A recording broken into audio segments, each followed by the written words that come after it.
Assalamualaikum warahmatullahi wabarakatuh. Alhamdulillah, salatu wassalamu ala rasulillah, syahadu an la ilaha illallah, syahadu anna muhammadar rasulullah. Allahumma salli wa sallim ala sayyidina Muhammad wa ala alihi wa ashabihi ajma'in. Mahasiswa sekalian yang berbahagia, pada kesempatan ini kita akan melanjutkan perkuliahan kita pada mata kuliah psikologi dakwah, konsep manusia menurut psikologi dakwah. Kita ketahui bersama bahwa psikologi dakwah adalah ilmu yang mengajarkan tentang gejala-gejala jiwa agar manusia dapat diajak menyembah Allah untuk mencapai kebahagiaan dunia dan akhirat. Ini secara garis besar, secara umum kita pahami bahwa ilmu psikologi dakwah ini adalah ilmu penting, terutama mahasiswa jurusan dakwah, termasuk juga mahasiswa YAIN Bengkulu. Kenapa? Karena memang ini adalah ilmu yang akan mempelajari mad'u, psikologi mad'u. Karena da'i dan da'iyah ini akan mengembangkan dakwahnya, ini tentu harus memahami mad'u itu sendiri. Nah, bagaimana konsep manusia ini terkait dengan pandangan psikologi dakwah? Maka kita pahami dulu adalah unsur-unsur dakwah. Dalam dakwah terdapat beberapa unsur. Yang pertama adalah da'i. Da'i inilah orang yang mengajak, orang yang membimbing, orang yang mengarahkan manusia untuk menyembah Allah Subhanahu wa Ta'ala. Kemudian mad'u itu adalah orang yang diajak. Jadi orang yang diajak ini tentu banyak kelas. Kalau kita bisa lihat ada tingkat pendidikan, ada usia, ada jenis kelamin, ada geografis yang berbeda, kemudian semua aspek, ada pekerjaan. Nah, ini juga akan mempengaruhi pola dakwah yang akan kita sampaikan kepada masyarakat atau mad'u itu sendiri. Kemudian yang berikutnya adalah pesan, isi dakwah. Secara umum memang kita pahami ada syariah misalnya, kemudian ada akidah, ada akhlak, dan memiliki turunan-turunan yang juga cukup banyak dari semua materi yang terkait dengan pesan dakwah. Kemudian berikutnya dari unsur dakwah itu ada metode atau cara atau strategi dalam berdakwah. Ini juga sangat berhubungan erat dengan mad'u itu sendiri. Kondisi mad'u ini mempengaruhi bagaimana kita bisa menggunakan metode dalam berdakwah secara efektif, sehingga dengan sasaran tertentu atau mad'u tertentu kita akan mengembangkan bagaimana isi pesan itu bisa diterima dengan baik, mad'u bisa paham, itu tentu menggunakan metode yang efektif juga. Kemudian yang berikutnya unsur dakwah bisa kita lihat adalah media. Media atau alat, fasilitas yang bisa kita gunakan. Terutama saat ini misalnya termasuk proses pembelajaran ini pun ini bagian daripada penggunaan media. Media dakwah saat ini yang apalagi masa pandemi, orang sudah menggunakan media sosial, media online, ada YouTube, Instagram, dan begitu seterusnya. Dan ini juga terlepas dari kelemahan dan kekurangannya, ini tentu memberikan efek positif bagi pengembangan dakwah itu sendiri. Kita tidak perlu ketemu dengan orang-orang hebat, misalnya saat ini ada Gus Baha misalnya, tokoh-tokoh nasional yang biasa berceramah misalnya, berdakwah. Kita bisa menggunakan media YouTube, Facebook, dan begitu seterusnya. Kemudian yang terakhir dari unsur dakwah ini adalah efek atau dampak. Nah, efek ini juga akan kelihatan ketika satu kesatuan dari unsur-unsur ini bisa kita kolaborasi, terutama pemahaman seorang da'i terhadap psikologi dakwah mad'unya, sehingga nanti ada terjadi proses yang demikian penting, sehingga bagaimana proses penyampaian, proses penerimaan, dan melahirkan efek yang luar biasa sehingga terjadi perubahan perilaku. Mahasiswa sekalian yang saya banggakan, karakter manusia, konsep manusia, kalau kita lihat dari aspek psikologis, misalnya ada beberapa teori lah, paling tidak 4 teori yang bisa kita pahami dalam konteks ini, bagaimana sih sebenarnya manusia berperilaku menurut psikologi. Yang pertama ada teori psikoanalisis. Menurut teori ini, manusia berperilaku ini karena kebutuhan, karena keinginan. Terus bagaimana hubungannya dengan psikologi dakwah? Kalau Anda atau semua orang yang dai dan daiyah itu melakukan dakwah, maka yang harus dia pastikan apa sih sebenarnya kebutuhannya, apa sih keinginan mad'u itu sendiri, sehingga kita bisa memaksimalkan potensi yang ada di masyarakat itu mad'u tersebut, sehingga kebutuhan yang mendasar ini terpenuhi. Maka teori pertama psikoanalisis melihat kebutuhan. Kita pastikan bahwa siapapun menjadi dai dan daiyah di lingkungan kita itu adalah mereka memahami kebutuhan masyarakat, kebutuhan mad'u. Kemudian yang kedua itu ada teori behavioral. Menurut teori behavioral, itu adalah yang membentuk karakter manusia itu adalah lingkungan. Jadi ada orang yang boleh jadi misalnya dia tidak sholat, ternyata kebutuhannya itu tidak terpenuhi kalau kita menggunakan teori psikoanalisis. Misalnya tidak terpenuhinya sajadah, tidak terpenuhinya mukena, atau tidak terpenuhinya air bersih atau tempat bersih dan begitu seterusnya. Maka kita penuhi itu. Kemudian kalau kita menggunakan teori yang kedua behavioral, lingkungan sudah terpenuhi, airnya ada, mukenanya ada, sejadahnya ada. Ternyata ada yang tidak terpenuhi lingkungan. Ayah dan ibunya menyuruh sholat, kakaknya nyuruh sholat. Ternyata lingkungannya tidak mendukung, anaknya yang dipaksa untuk ibadah, sementara lingkungannya tidak mendukung itu. Maka sebagai dai dan daiyah kita pastikan juga bahwa kondisi lingkungan orang yang melakukan ajakan kepada kebaikan itu, pastikan lingkungannya juga dibentuk. Kemudian yang ketiga ada teori kognitif. Kognitif ini adalah pengetahuan. Kalau psikoanalisis ini terkait dengan kebutuhannya, kemudian behavioral lingkungan. Ternyata ada orang kebutuhannya sudah terpenuhi, kemudian lingkungannya sudah terpenuhi. Ternyata dia tidak punya pengetahuan, ilmunya tidak ada tentang itu, pengalamannya tidak ada.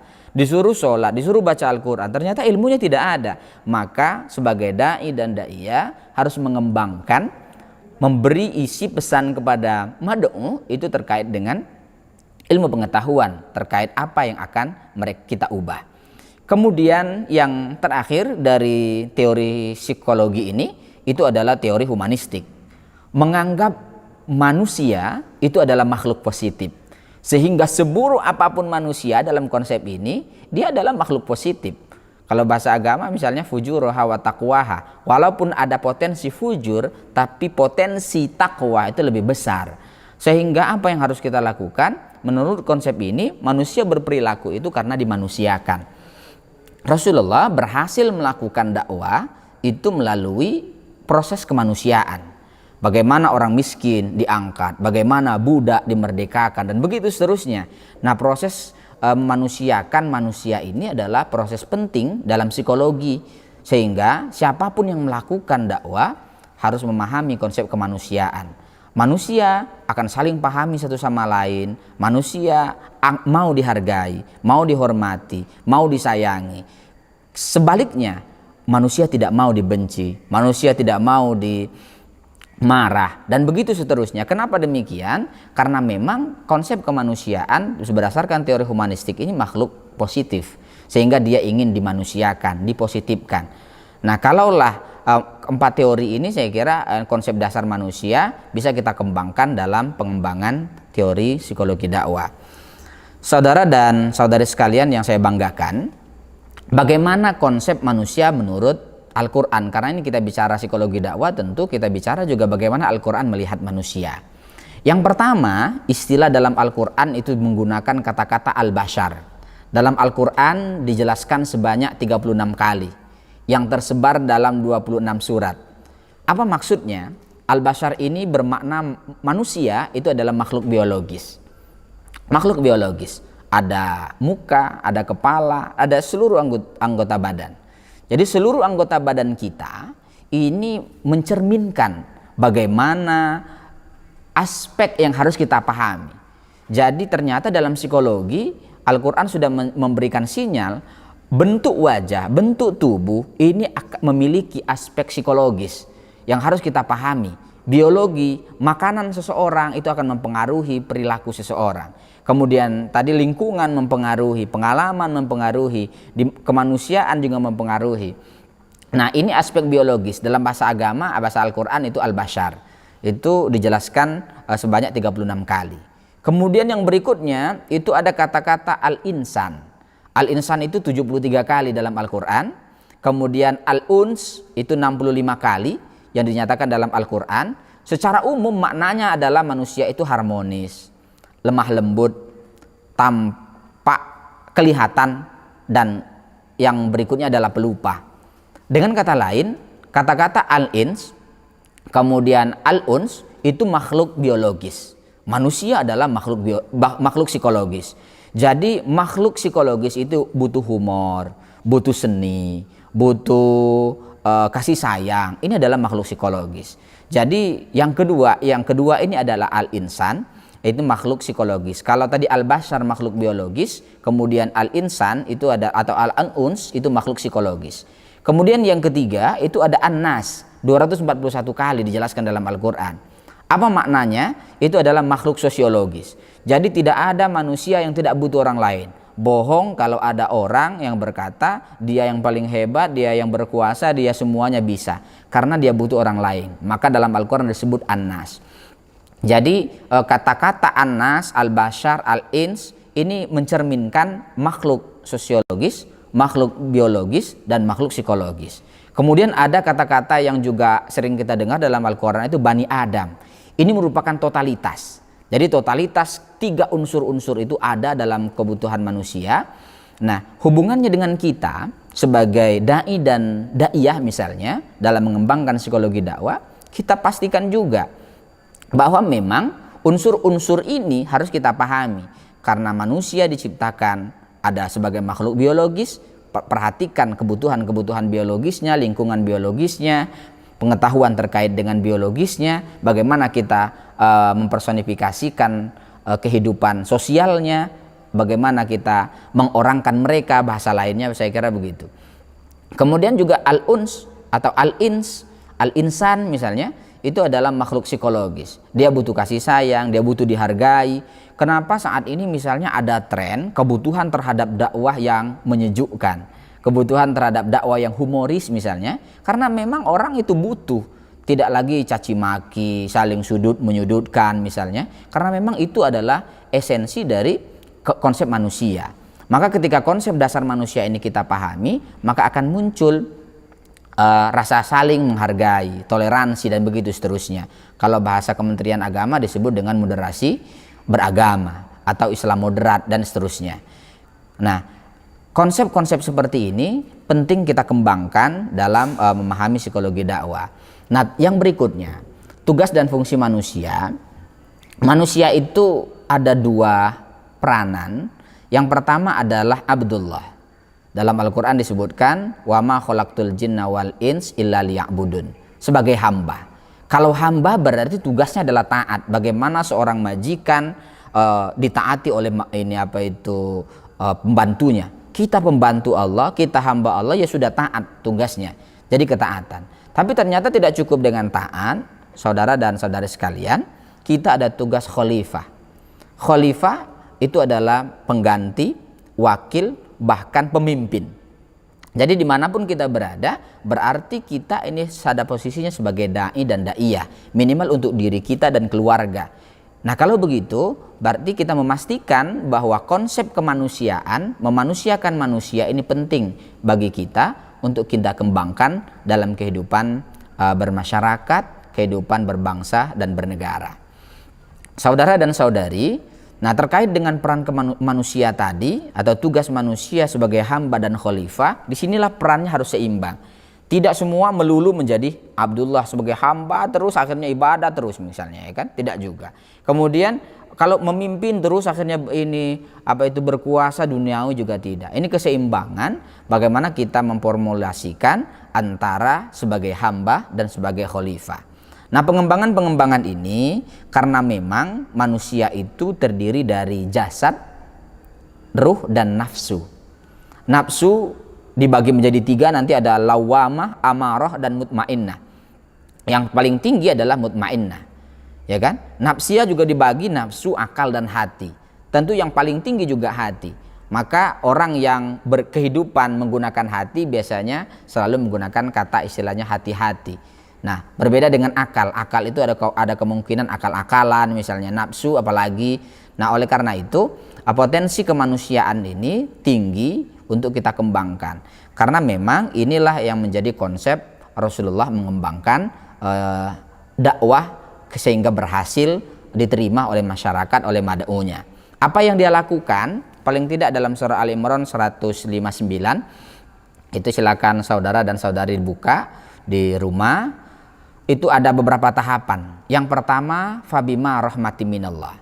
Tahap pertama, kalau mengajak orang, itu pastikan mohon rahmat Allah. Jangan kita merasa berjasa merubah orang itu. Kita merubah orang bukan kita. Kita hanya tugasnya mengajak, kemudian yang mengubah adalah Allah. Maka kita mohon kepada Allah untuk Allah yang memberikan hidayah. Kemudian yang berikutnya, yang kedua adalah lintalahum, lembutkan hati kita. Jadi jangan keraskan, lembutkan hati, karena memang kelembutan hati ini mempengaruhi bagaimana proses dakwah ini bisa diterima. Kemudian yang ketiga, la ghalizul qalbi, tidak kasar. Kasar tentu memiliki efek psikologis juga. Tadi kelembutan memiliki efek psikologis. Kemudian yang ketiga, jangan sampai kasar sehingga mereka menjauhi. Lam faddu min haulik, ini akan lari, mereka akan pergi jauh-jauh karena apa yang kita sampaikan ini sulit diterima. Kemudian yang berikutnya adalah memaafkan, fa'fu anhum, maafkan. Nah, potensi memaafkan ini karakter-karakter penting dalam psikologi dakwah, memaafkan. Kemudian berikutnya adalah ampunan, waghfir wastaghfir lahum. Mohonkan ampunan ketika ada orang yang melakukan yang akan kita ajak ternyata sulit melakukan kebaikan, belum juga melakukan perubahan, maka yang harus kita lakukan wastaghfir lahum. Ya Allah, berilah dia kemudahan, ampunilah dia karena dia memang tidak sampai ilmunya, tolong ya Allah berikan hidayah, itu wastaghfir lahum, ampuni dia.